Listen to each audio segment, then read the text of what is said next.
আপনি যদি আর্থারাইটিস বা জয়েন্ট পেনে কষ্ট পাচ্ছেন এবং ব্যথা কমানোর জন্য পেন কিলার ট্যাবলেটস, পেন বাম বা ব্যথানাশক তেল ব্যবহার করে করে ক্লান্ত হয়ে পড়েছেন, তাহলে আজকের ভিডিওটি শুধুমাত্র আপনার জন্য।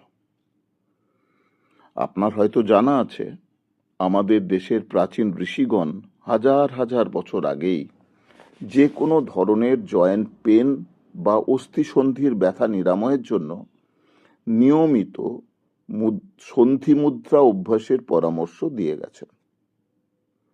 এবার ভালো করে ভিডিওতে দেওয়া ছবিটি দেখুন তো। আপনি আপনার দুটি হাতের মাত্র 4টি আঙুলকে ব্যবহার করে খুব সহজেই এই মুদ্রাটি অভ্যাস করতে পারবেন। আচ্ছা বেশ, ছবি দেখে এই মুদ্রাটির অভ্যাস করতে হয়তো আপনার কিছুটা অসুবিধা হতে পারে, তাই এখন আমি যেভাবে আপনাকে বলছি ঠিক সেই মতো করার চেষ্টা করুন। দেখুন কত সহজেই আপনি নিজে নিজেই এই মুদ্রাটি করতে পারছেন।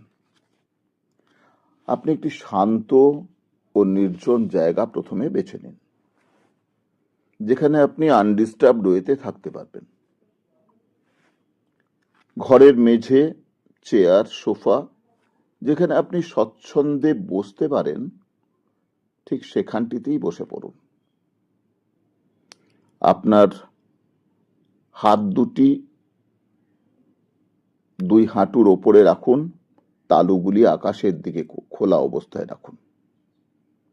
এবার আপনি আপনার মেরুদণ্ডকে সোজা করুন এবং গভীরভাবে শ্বাস টানুন এবং শ্বাস ছাড়ুন। 3 বার এইরকম গভীরভাবে শ্বাস টানা এবং ছাড়া ফলে লক্ষ্য করুন আপনার মন ধীরে ধীরে শান্ত হয়ে এসেছে।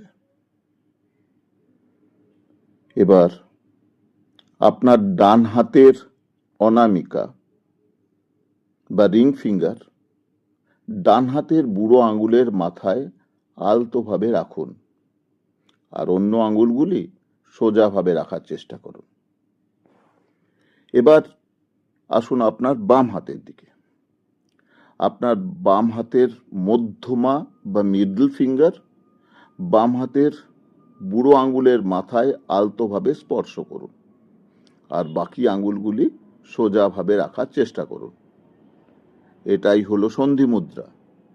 দেখলেন তো কত সহজেই আপনি নিজে নিজেই এই মুদ্রাটি করতে পারছেন।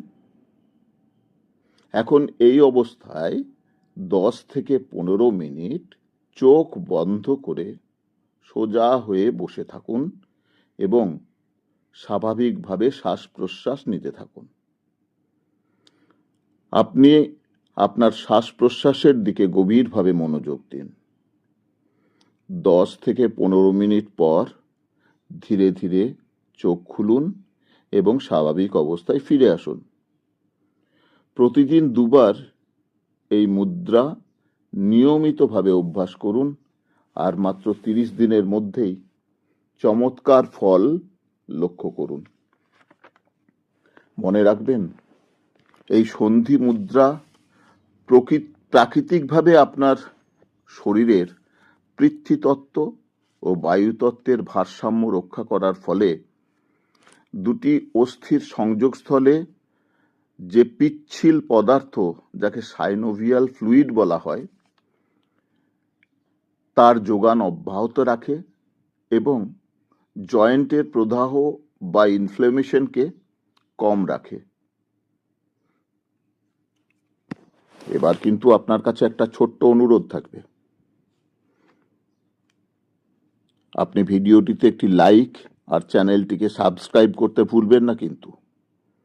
আর আপনার পরিচিত জনদের মধ্যে এই ভিডিওটি অবশ্যই শেয়ার করুন, যাতে যারা এই ধরনের আর্থারাইটিস বা জয়েন্ট পেনে কষ্ট পাচ্ছেন তারা উপকৃত হতে পারেন। ধন্যবাদ।